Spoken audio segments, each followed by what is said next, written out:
Chinese has always been part of American history since the beginning of the founding of California and our country. But our histories are rarely written in books. I've just been staring at this photo and this house that we came all the way around the world to see. I don't know how you would have felt about me being biracial, especially black. When drinking water, remember the source. It's beautiful. Yeah.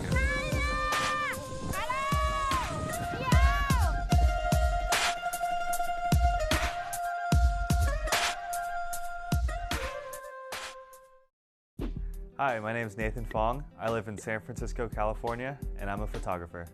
Hi, I'm Alana Chan. I'm a student, and I live in Foster City, California. When people ask me about my ethnic background, I tell them that I'm Chinese American. Really, the only thing I can say is that I'm Chinese and black.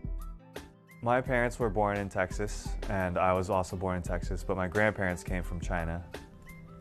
Even though I am half Chinese and I live with my Chinese mother and grandma, there hasn't been much discussion about our culture. I don't know a whole lot about China or the Chinese culture.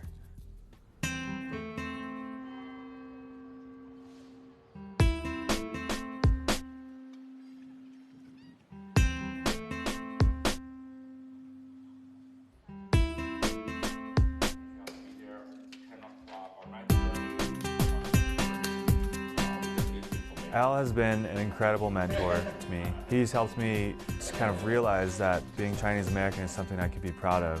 He really understands how Chinese Americans feel, just sort of the confusion and not really understanding where you fit in and wanting to know more about your heritage and where you come from. Chinese has always been part of American history since the beginning of the founding of California and our country. But our histories are rarely written in books. The majority of Chinese came during the mid-19th century, right after the discovery of gold in California, where there were many Chinese who came from southern China, where there were great wars and famine in that area of Guangdong province. That's where we're going to be going. I expect Alana and Nathan to research their family history through conversations with their grandparents, their parents, and whoever is still alive. Because genealogy is one thing, but stories are the one that make history. My job is to be able to pinpoint and identify everyone's village. Nathan is very excited about our trip. He's doing a lot of research. We've talked to his relatives in China and also here in San Francisco. It's very heartwarming to know that Nathan has a desire to go back to the motherland and to see where his roots are, where he comes from. I thoroughly enjoyed the time I had when I went to visit the village of where my parents came from. It really was a life-altering experience. We're very excited about Nathan's trip to China. I think it's a great opportunity for him to learn about our family history and really go back to the roots now that we're a couple of generations away from China. Alana also is very excited. She just wants to go. She wants to experience what China is all about. I think it'll be really wonderful for her to see where her grandmother grew up. I went back to China a few years ago, and she will see what Grandma and Grandpa went through and how actually fortunate she is to have grown up where things are really very easy and provided for.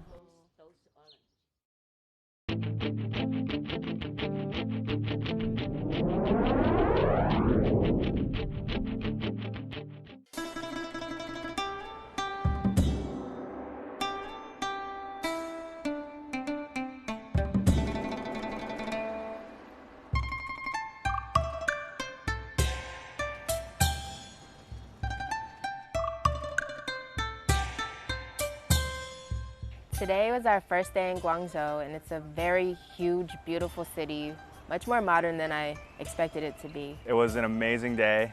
We spent the morning at the Guangdong Chinese Overseas Museum. The museum was built in order to explain the migration of overseas Chinese and to honor the contributions that overseas Chinese made back to their homelands. It houses over 1,000 cultural relics and artifacts from overseas and took years to put together. It was amazing to get a personal guided tour from the head director, Mr. Wong. Chinese from Guangdong have migrated to over 160 countries. Upon entering the museum, we saw this huge mural that explained the different time periods of Chinese overseas. It was amazing to see what they went through and what they put themselves through. Mr. Wong took us to the different floors, and each floor had different exhibition halls. A couple of things that really stuck out to me was a photo of immigrants waiting to be boarded onto the ships to be shipped off abroad. A whole sea of people just waiting in line to get on the boat. Would they all get on the boat? Yeah, they all go on the boat. A lot of people died, like 20, 30 people, they just dump it in the ocean. There was also an exhibition of the American Railroad and how the Chinese Americans helped build the railroad from east to west. And to see photos of that and hear stories about how many people died and how many people sacrificed their lives just to build this railroad was really amazing. There was also a part of the exhibit that showed the racism of Chinese abroad. There was one picture that stuck out in particular. It was a cartoon of a Chinese man with 11 arms doing the work of 5 different men. It was a rat-looking figure. It suggested that the Chinese were willing to do any and everything, like little scavengers, like a rat. The majority of Americans scapegoated the Chinese as the ones that took away jobs and caused a recession in the economy. So from 1882 on, the United States government enacted a series of exclusion acts that prohibited the entry of Chinese immigrants, particularly the laborers. There were some exemption classes like the businessmen or sons of Chinese citizens and students.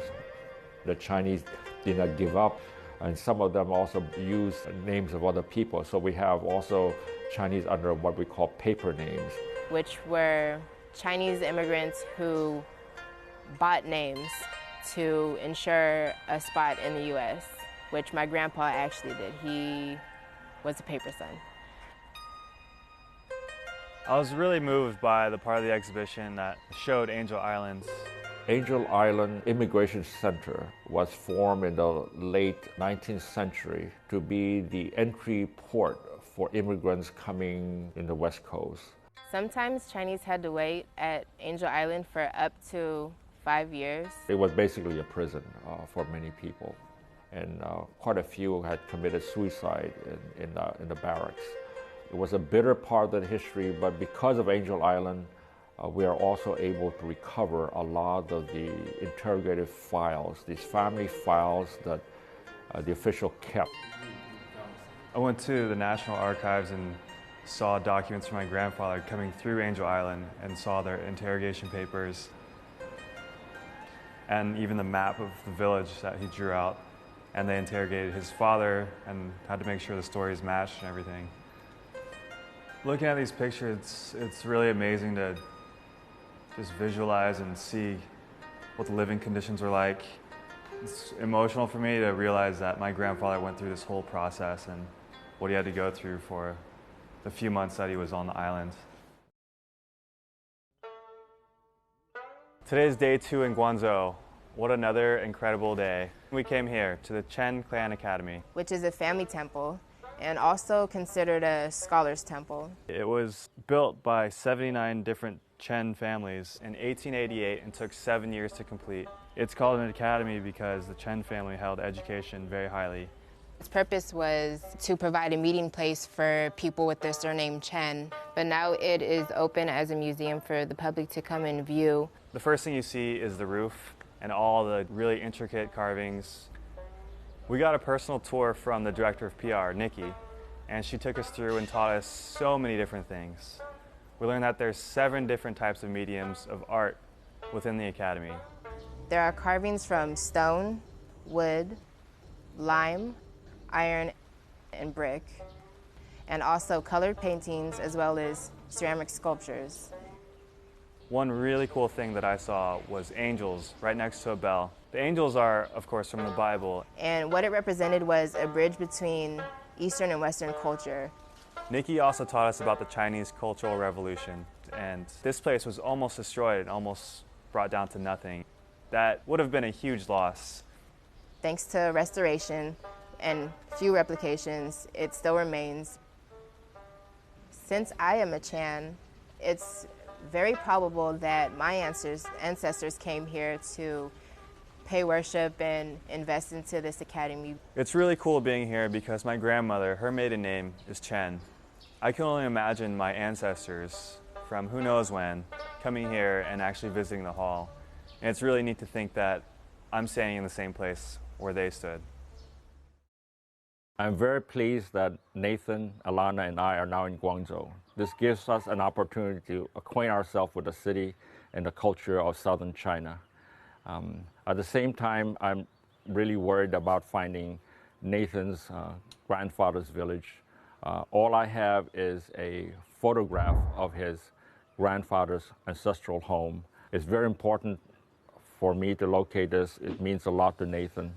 They haven't been back here for 60 years. But I'm also very, very hopeful because the heavens have always been good to people searching for their roots and their homes.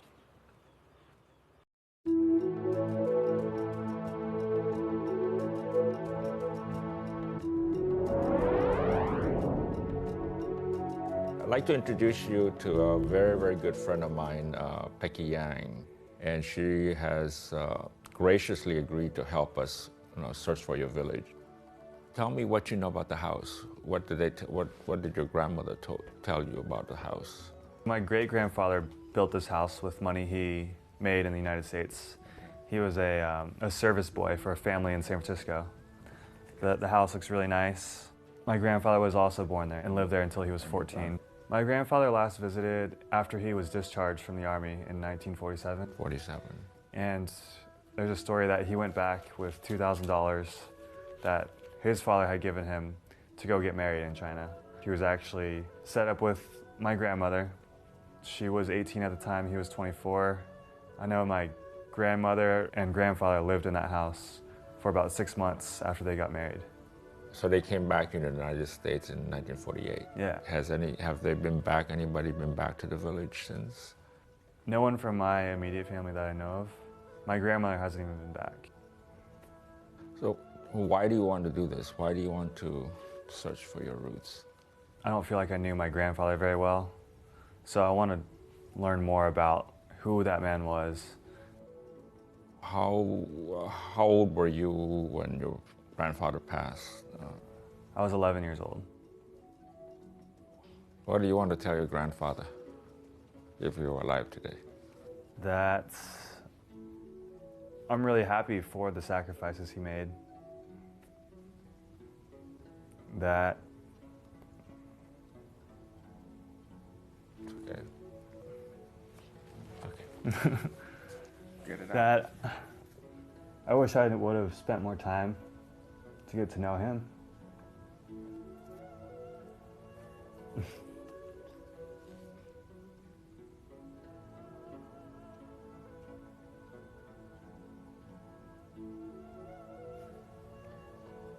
I feel like it was a missed opportunity to learn about that, and to do it now, it means so much more to me now. So. The house is still in very good condition, and the villagers, many of them still remember your grandfather. So when I talk about you are coming back, and they feel very excited. Wow. Yeah. That's pretty cool. This road leading up to it's nice. Yeah. So how are you feeling? Feeling anxious. I feel like we're almost there, so I just want to see what it looks like and actually walk in it. There's the name of your village, Xiongtonglei. Okay, all right, let's go. Hi, Becky. 你好，你好，你好，你好。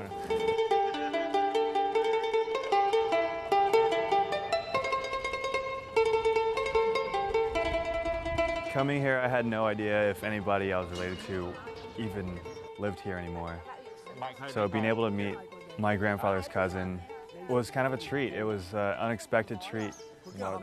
You say your grandpa has not come back in a long time, and she said he just passed away. You call him a sok. Atsok.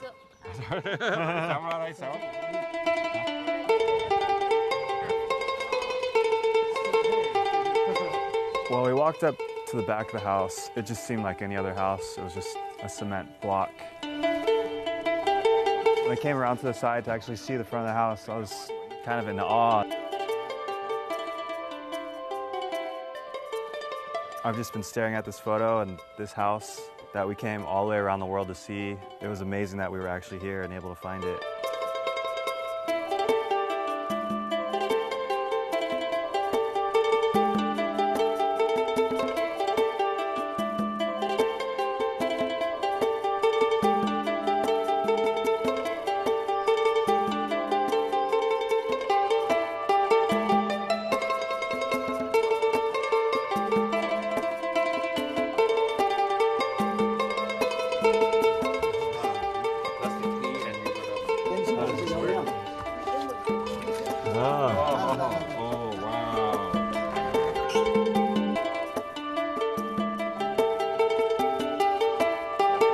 Currently the house is empty, there's nobody living there.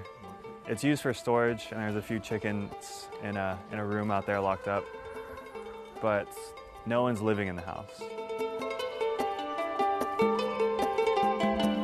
It's just such a unique experience being here and stepping foot where my grandfather and my grandmother and their relatives had walked.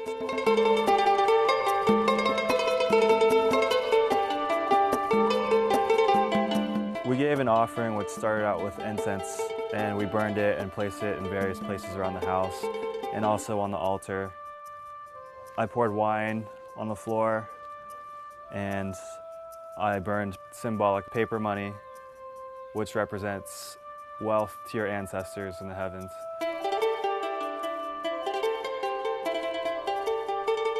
And said some words to my grandfather. That was the first time I think that I'd been told to speak directly to my grandfather. Yeah, thank you for having me in your home. This is an incredible experience, and thanks for cleaning up the sky for us to experience this and for me to experience this. And this is an offering for you. I love you. And I'll see you soon.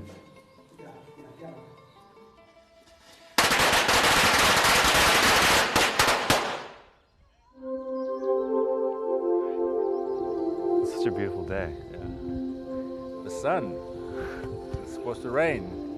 Yeah. We'll say thank you to your. Yeah. Thank you for this beautiful day.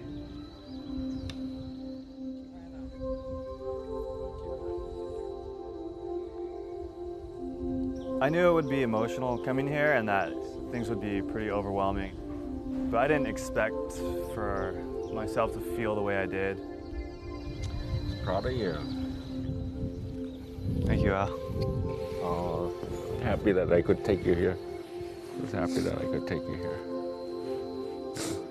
It's good. It's beautiful. I know he's here watching over me right now as I'm doing this. And that's pretty powerful because I haven't felt him ever since he passed away. I remember when my dad told me that my grandfather died. I just sat there and I just cried for like a good half an hour. I didn't really get a chance to say goodbye. So I was just thinking about him being here, and this is where he was born. And now I'm here, so I was able to say goodbye.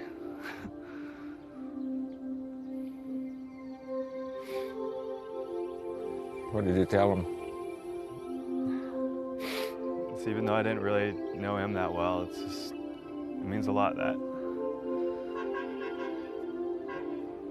he was my grandfather and he helped raise the person I am today. In some way or another, he touched me in my life. And I never showed that appreciation to him, so I just told him that I really appreciate it and that I thanked him. And I said goodbye. I feel a little bit of closure that I didn't expect to feel. Like I'm able to visit him one last time. But this time it has more meaning than just going to the cemetery because I'm actually here. You did well. You did well. You did well. Okay, let's go. I'm happy that we have each other to lean on because this is a very intense moment. Your turn soon. Nathan, when I first met him, has always been very interested in his family history and wanted to find out more. And there are certain things I didn't know until today. Today's experience made him be able to say goodbye to his grandfather, and that touched me very much. And it brought closure to that chapter of his life.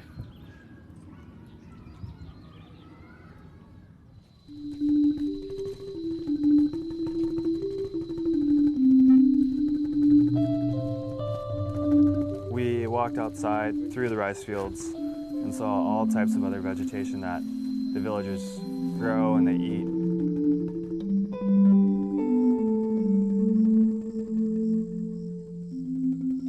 We were going to pay respect to my great-grandmother. Actually going to her place marker and giving my offering felt like I was saying hello and paying her respects.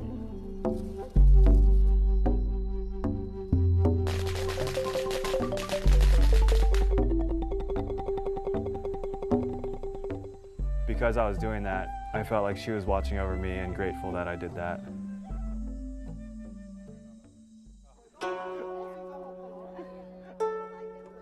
So there were a few older women that came and sat with us and talked to us. They were really excited to just see us. We were able to find out that they didn't really know my grandfather or my grandmother, but that they did attend the wedding.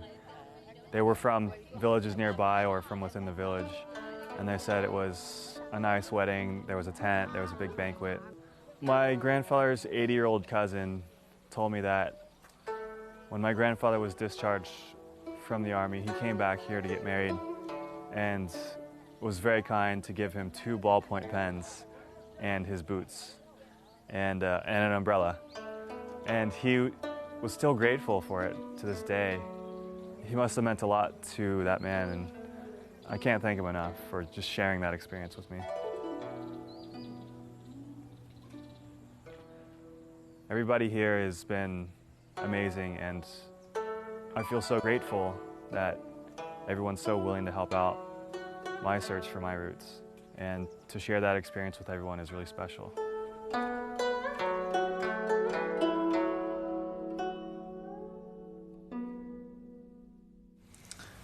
Today was one of the most incredible days I've ever had in my entire life. I want to go back. It was that incredible that I want to go back. So tomorrow I'm going to my grandmother's village. I don't think it'll be quite as emotional. I don't think it'll be quite as heavy since I have a great relationship with my grandmother right now.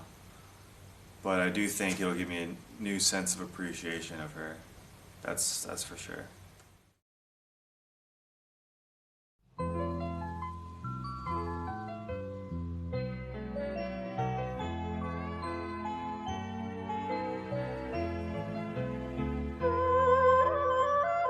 Today we came to my grandmother's village and saw where she was born and where she actually lived for 18 years of her life. So coming into the village, first thing I saw was this pond, and I'd seen pictures of the pond before with the village in the background.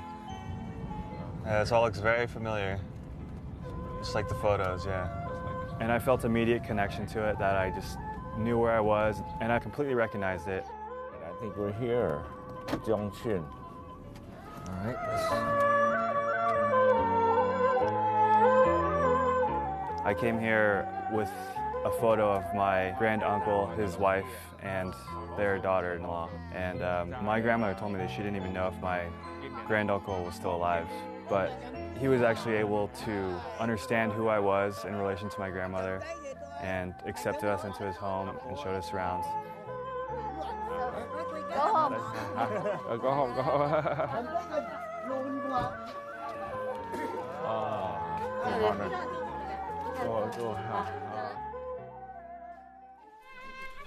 And I gave my offering to my grand aunt who passed on.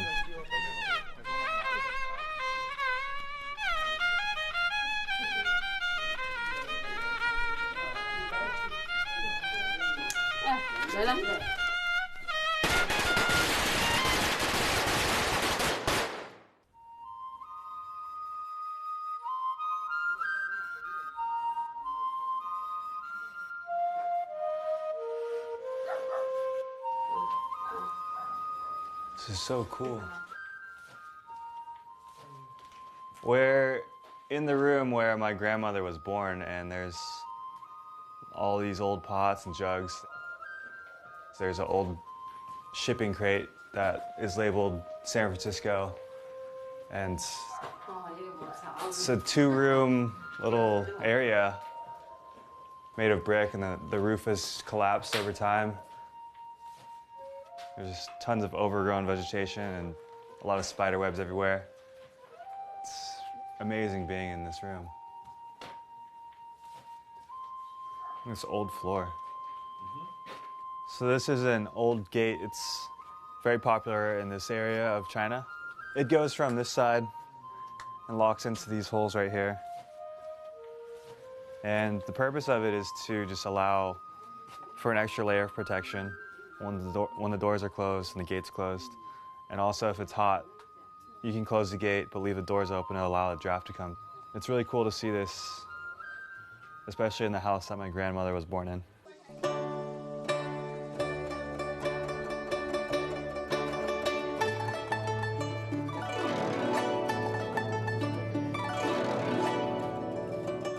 It was really fun walking around the village. There's chickens everywhere. When I tried to catch one, I didn't do it. Don't catch her chickens. Being a photographer walking around this village, everything is such a new experience, and it looks so different than anything I've ever seen in the United States. And I hold it very close to me because this is my grandmother's village.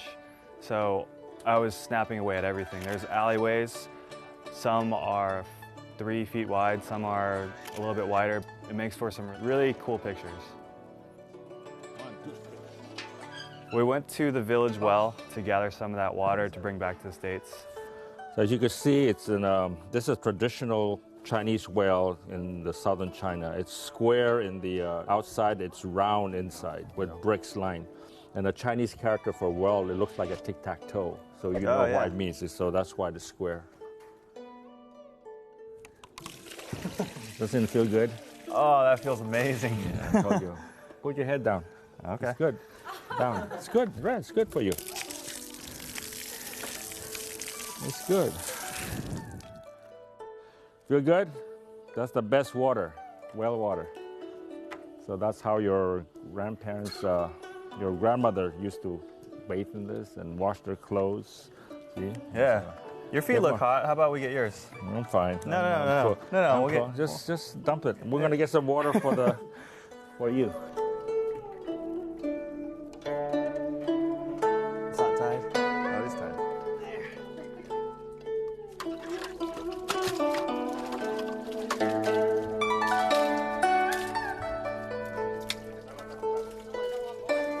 I can actually bring that home and show that to my family and say, this is from the village that we're from. And I think my grandmother would really like that, and my parents would be stoked about that. When drinking water, remember the source. We got some well water to bring back to the States from my grandmother's village. That's cool. Coming to this village is completely different than going to my grandfather's village yesterday. It's more of a celebration, like a joyous celebration of meeting new family and meeting people I didn't even know were part of my family. They were just so generous to just open up to me and tell me stories and allow me to see how they lived.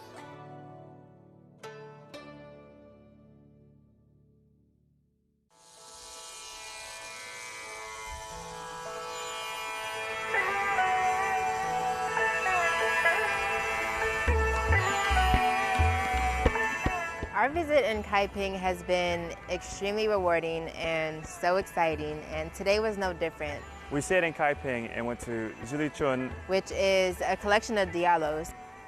A diaolou is a Chinese term to describe a watchtower-like building. At one point, there were actually over 3,400 diaolous in the Kaiping area. The numbers of diaolous peaked in the 1920s to 1930s. They actually served two purposes. One for protection from bandits, and two for a home where people could actually live. In 2007, the Kaiping villages and diaolous were added to the list of the UNESCO World Heritage Sites. My grandfather's home actually is one of those recognized diaolou, which I thought was a cool fact. We visited one diaolou, which was owned by the Fong family. I think there may be some relation to my family, since I'm a Fong. We had a tour guide named Kate. When you walk in, the first thing you see is Mr. Fong and his three wives. One that he married in China, one which he married in Chicago, and one that he married from Hong Kong. Back in that time, men would have wives here, and then they would go overseas and they would get married there. It was very common back in that time, and there were actually rooms for all of his sons and all of his wives if they had chosen to go back there. When we walked up to the second floor, there was a living room, and there were a couple other rooms. One was for the first son. There were these chairs that me and Nathan sat on, and they seemed very proper. It was exciting to sort of jump back in time and act like Fong did at that time. On the second floor, there are these holes in the ground, and they are known as turrets. This is called a chenyang in Mandarin, and it's used as a gun hole or a peephole to see who's down below inside the entrance. It's used for protection, and if there's bandits or anything, the owner will just pop a few shots and shoot the bandits. It's very popular in this region of Kaiping, and you'll typically see something like this in all the houses, all the diaolou around here. On the second floor, we went to one of the son's bedrooms and saw his bed. It was a beautiful bed. There was gold designs along the bed frame of cranes and tigers, those creatures very symbolic of good fortune and protection. We made our way to the fifth floor. We saw the grand altar, which was used to pay respects to your ancestors. It was a beautiful altar. It was very large and unlike anything I'd seen before. Tomorrow is the day that I'm going to my grandpa's village. I'm definitely excited for tomorrow. But I don't know what it's gonna be like. I really don't.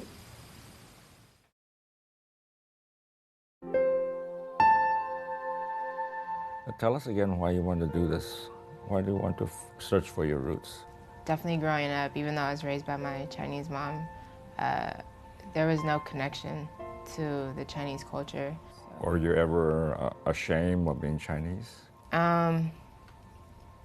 Sometimes. I mean, just because every race is made fun of, you know, everybody has their racial slurs, but I know a lot of the times in middle school, they would always be like, oh, the Asian geeks or the Asian smart heads or whatever they would call them.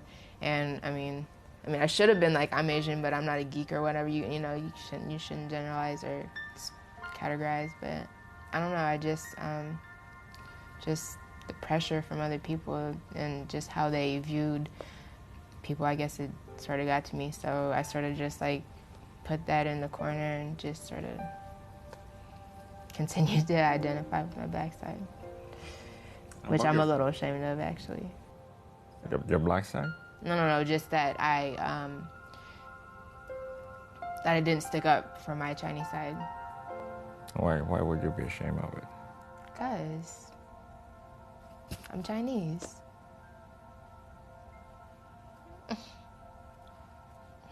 And it's different if somebody were to say that to a black side, you know, people get so offended, but the fact that I didn't do that for my Chinese side, like I feel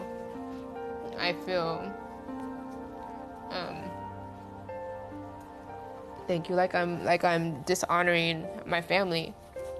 And you know, especially just seeing what overseas Chinese had to go through to make just a life in America. Like, I think about my grandpa and all the things that he had to do, and my grandma, and it's just like for me to not even say anything. I mean, it's shameful. Is that society we grow in that sometimes don't recognize that. So, but you're here. You're honoring your grandma and your grandpa. When I finally get there, maybe it'll put a little closure to just the experiences that I've gone through, you know, so I can finally just be comfortable showing people and just being comfortable in my own skin.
More and more, I started to release these feelings, these emotions, and just become more comfortable with my environment. Hi, Grandpa.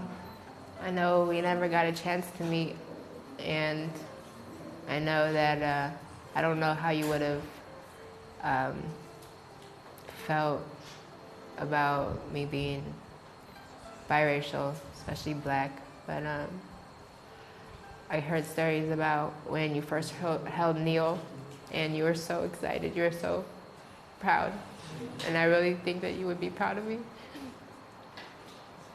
So I wish I had a chance to meet you, but through the stories told by the family, I feel like you're always around. And at Grandma's house, there's that big picture of you that we always see whenever we walk into the door. So I'm happy to be here. Rest in peace, and I love you. I'll see you soon.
I felt this heavy pressure off of me. I feel a strong urgency to, when I return back home, just declare this to my family, and, hopefully they'll latch on and, start thinking about whatever demons they have inside and how to release them. Right after I came from the field, my aunt was the first person to console me when I got over here. She was just holding my hand and squeezing it, and I just really appreciated her for that, because she gave me that security, especially being vulnerable out here. I was just really grateful for that. After we came back in, we went into the house. She felt for me, so she looked at my shoe and saw that it was so muddy, and she literally washed the mud off my shoe, off my foot. And the fact that she was sitting there on the floor washing the mud off my shoes and my feet, it was just so touching. It was just so, that again just reinforced my comfort level with her.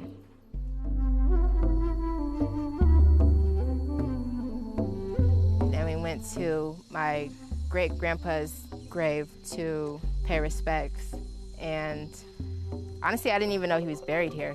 I hadn't even thought that far back.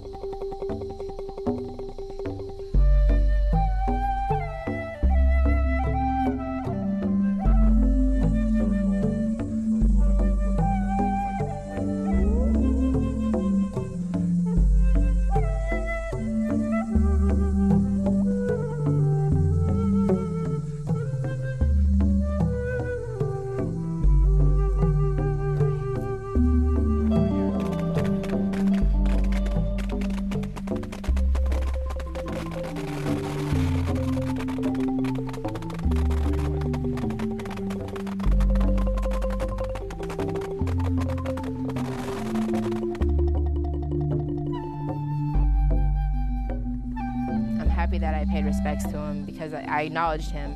You know, without my great-grandpa, obviously, my grandpa wouldn't be here, and therefore I wouldn't be here.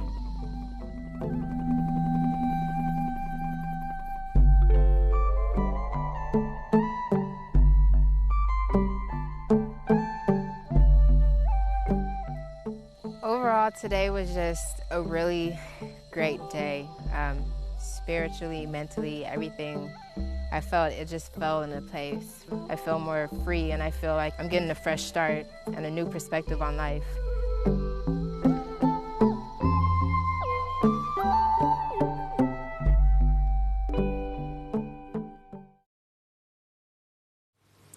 I just felt so at peace today, just releasing all these feelings of guilt, you know, for not wanting to acknowledge my Chinese side. I take pride in this trip and in this experience. I just feel better, and I'm happy.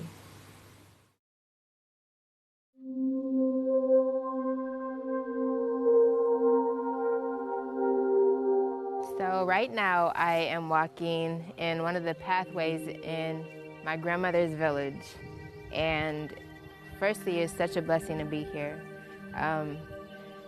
Compared to yesterday, this has been more of a relaxing experience.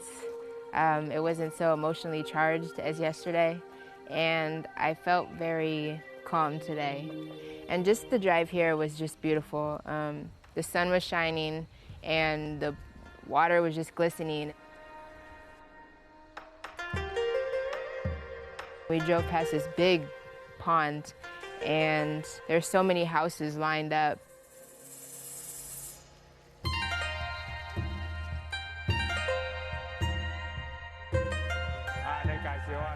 It turned out that I'm related to about 10 of the people here. These are all your relatives. Even though they're not closely or immediately related to me, I still feel that sense of family. And they just had these fat smiles on their faces, and I could tell that, you know, they enjoyed me being here. He doesn't have an English name, so we have to give him an Well done.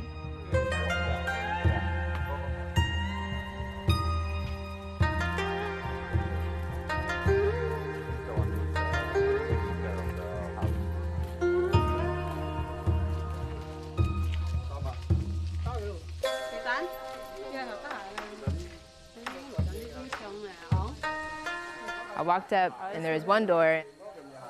Both of them are yours. This one next door too. Both of them? And then some people kept on walking up further and opened another door. They said that that was my grandma's house too. I was surprised. Oh, it smells good in here. And there was this great smell, and they were cooking geese for paying respects for my ancestors today, and we were later going to eat it. It smells good. It smells really good. So this is like they kept of the older, and so that's the ancestral tablets. Yeah.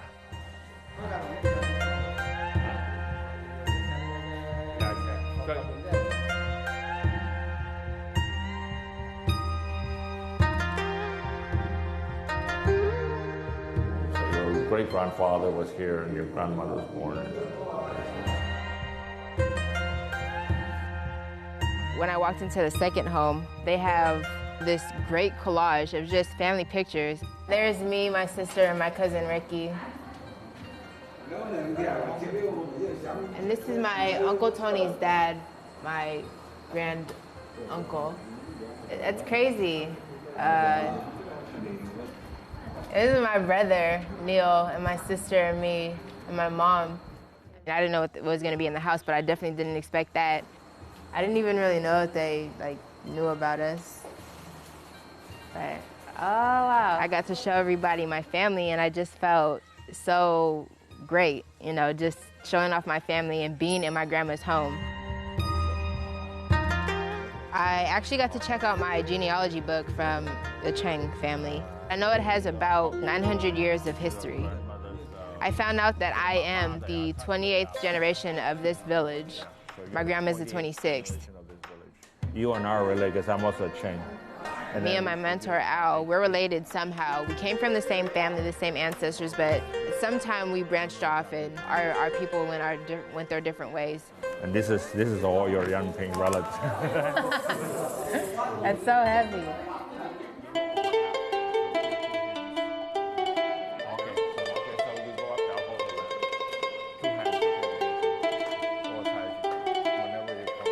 I paid my respects to my great-grandfather and others who had passed. At first, I felt a little awkward just because I wasn't exactly sure. You know, every village has their own particular way of executing their rituals.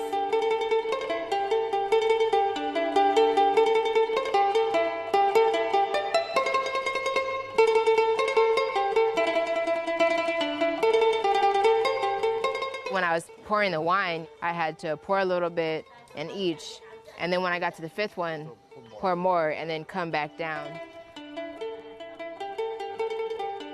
I felt everybody looking at me, and I think they were very proud and happy that I was home to do this and just to show my interest in this village and my family.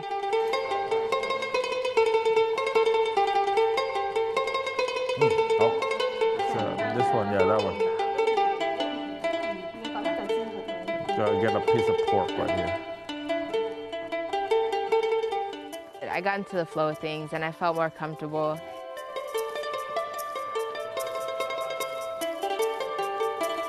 I had to go pay respects in all three houses.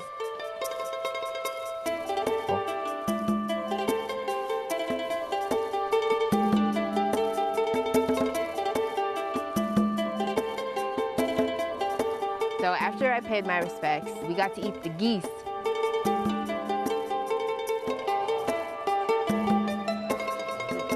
It was so good. They cooked it in a special sauce. I don't know what it was.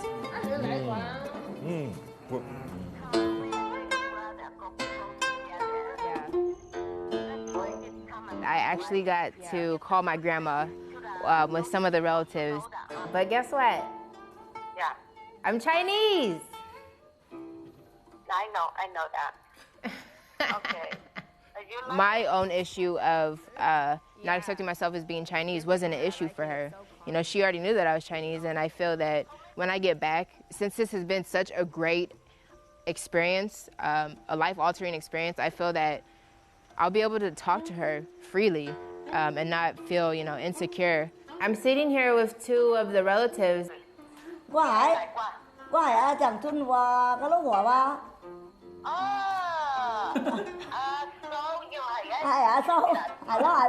I couldn't understand what they were talking about. Obviously, they were speaking in their local dialect. But when she found out who she was talking to, she was like, oh, and you could just hear, you know, she was excited and happy and just really joyful. I feel like these experiences that I've gone through definitely will connect us on deeper levels, you know, and on basic levels.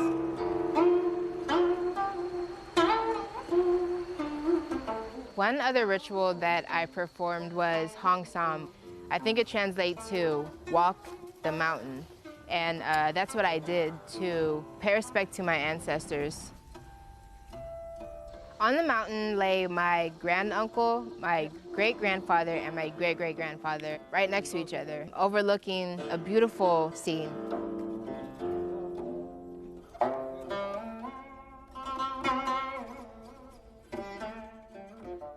One thing common in Chinese culture is if you treat your ancestors correctly and right, you know, you will in turn be treated right. I definitely appreciate everything that you've done in your life to make sure that your daughter, my grandma, survived and was able to keep our family going on. And you have led me to be born, and I really appreciate that, and I'm thankful for that, and I'm happy that I'm here.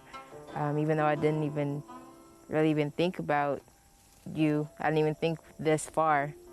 I'm grateful that you came to this earth, because without you, I wouldn't be here, and neither would my whole family for that fact.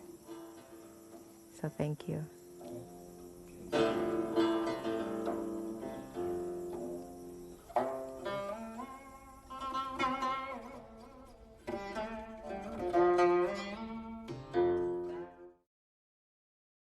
Summing up this trip, I would describe it as self-empowering, exhausting, and life-altering. In a few words, I would describe this trip as a blessing, really genuinely enlightening, a little bit gluttonous, very sweaty, but I just feel a lot of love from everybody that I've traveled with and everybody that I've met, especially my family. Advice that I would offer to anyone who, just has self-identity issues and doesn't fully feel secure within their own skin, you have to go out and explore and discover for yourself. And hopefully with that, you could search within and, find where you came from and find your roots so you could realize your full potential. Having gone through this journey, if anyone were to ask me for advice or tips, I would tell them 3 simple things. Suspend judgment, keep an open mind, and stay flexible. You never know what you're going to see. Strong roots build strong character. Strong character create strong communities, and strong communities give us a strong country. And I think that's the basis of world peace, to understand other people, to understand ourselves, and to be totally whole. And both of them are now whole. This trip I will never forget. I feel like because of this trip, due to everything that I experienced, I am starting fresh, and I've sort of opened a new chapter in my life. This has been an incredible journey, and I think that going home and being with my family and my friends is a continuation of this journey, and that it's a slow process, but this is just the beginning.